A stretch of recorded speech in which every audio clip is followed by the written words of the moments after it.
Au sujet de la non-prise de parole du Niger à l'Assemblée générale de l'ONU.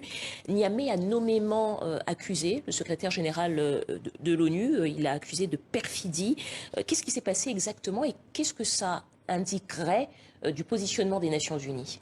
Alors, en principe, il y a une commission d'accréditation des délégations qui se réunit en novembre et qui désigne la délégation qui doit prendre la parole.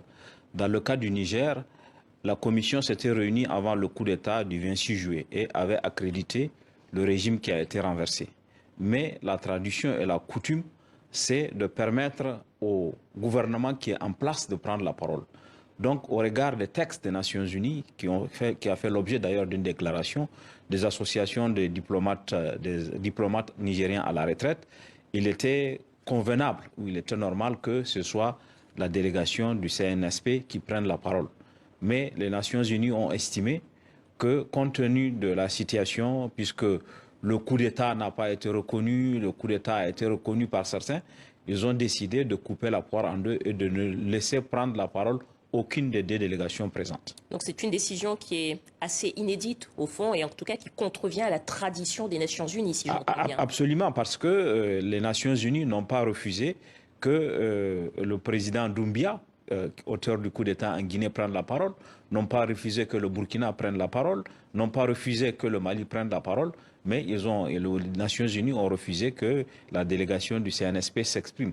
De ce point de vue et du point de vue de la tradition, en toute neutralité, on peut constater qu'il y a une décision inédite qui a été prise. C'est dit qu'on n'en parle plus beaucoup, mais il n'y a toujours pas de renoncement officiel à une intervention armée de la CEDEAO au Niger. L'ancien président Issoufou, l'ancien président du Niger, a tweeté pour dire que cette intervention, si elle devait avoir lieu, serait une erreur. Il faut dire que ces prises de parole sont rares depuis le coup d'État. Comment est-ce qu'il faut interpréter celle-ci? Oui, je pense que le président Issoufou avait déjà eu l'occasion, le 17 août, de s'exprimer contre toute intervention de la CEDEAO.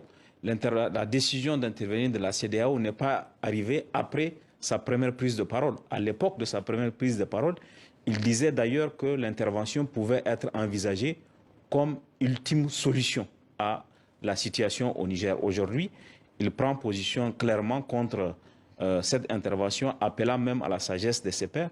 Je pense qu'il y a le contexte, l'évolution du contexte, et il y a un positionnement dans le jeu politique actuel et futur. Il y a un calcul derrière tout ça. Il n'y a pas de neutralité dans sa prise de parole. Justement, vous parlez du contexte. Où est-ce qu'on en est exactement des discussions au sujet de cette éventuelle intervention? Parce qu'on est quand même à 2 mois quasiment maintenant du coup d'État.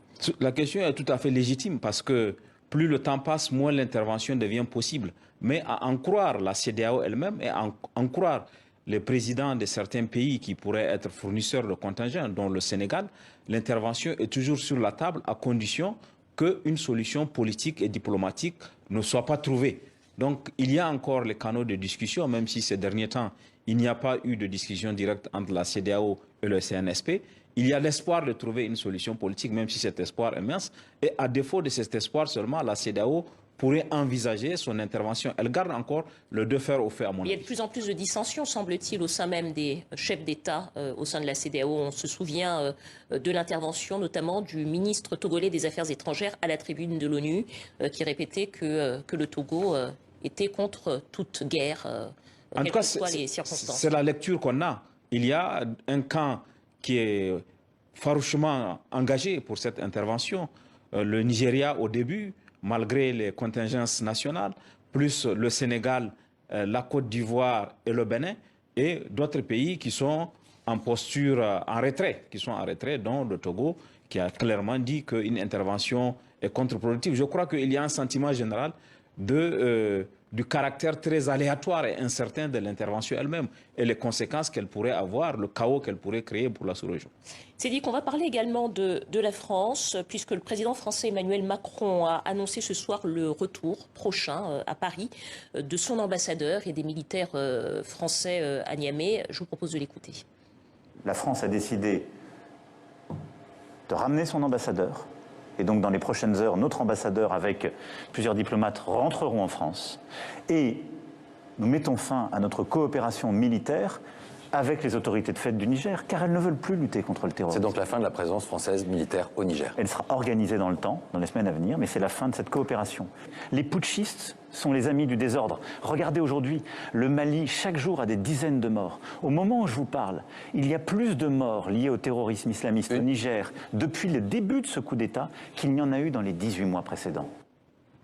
C'est dit que depuis le coup d'État au Niger, la position de la France, c'était on ne reconnaît pas les putschistes, donc on n'accède pas à leur demande et notre ambassadeur restera sur place. Est-ce que là, avec ce qu'on entend, ça veut dire que Paris est en train de changer de politique? Non, je ne pense pas qu'il y ait un changement de fond, mais il y a une appréciation objective.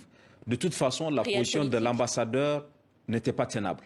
Elle était presque, sa présence sur le territoire nigérien était presque inutile, puisqu'il ne pouvait plus assumer ses fonctions.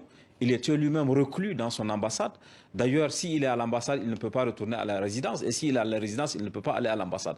Et sa position n'était pas tenable. Et cette décision était celle qui avait été recommandée depuis très longtemps par les diplomates. Mais le président Macron avait décidé d'assumer, lui, le maintien de l'ambassadeur contre l'avis de la junte. Bon, là, il a dit qu'il a parlé au président Bazoum, qui reste encore le président légitime, puisqu'il justifie cette évolution de la position de la France après la discussion qu'il a eue avec le président Bazoum, qui reste aux yeux de la France et de l'Union européenne, encore d'une partie de la communauté internationale, le seul président légitime du Niger.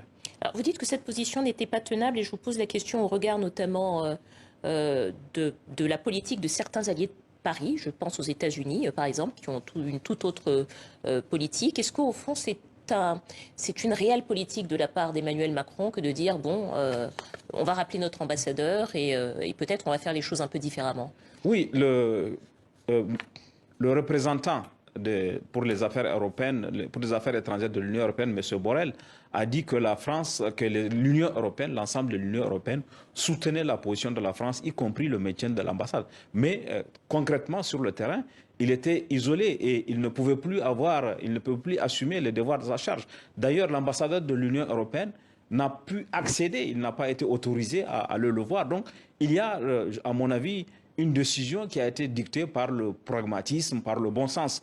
Mais il reste aussi que ces derniers temps, la France est parue isolée. À la réunion des ministres des Affaires étrangères, personne n'était allé jusqu'à faire comme la France, envisager de soutenir la CEDEAO en cas d'intervention sur le Niger. Les Américains dont vous avez parlé ont décidé de retirer leurs forces de Niamey pour les amener à Agadez. Et tout ça, ça a mis la France dans une position d'isolement. Et à mon avis, le fait qu'elle ait décidé de prendre ces deux décisions de bon sens, le retrait de l'ambassadeur et puis le retrait des forces françaises, parce qu'au Niger, la France est dans un partenariat de combat, c'est-à-dire que les unités françaises et nigériennes combattent en même temps. À partir du moment où les unités nigériennes ne peuvent pas participer au combat commun, ça veut dire que la présence de l'armée française au Niger n'a plus de justification et n'a plus d'utilité.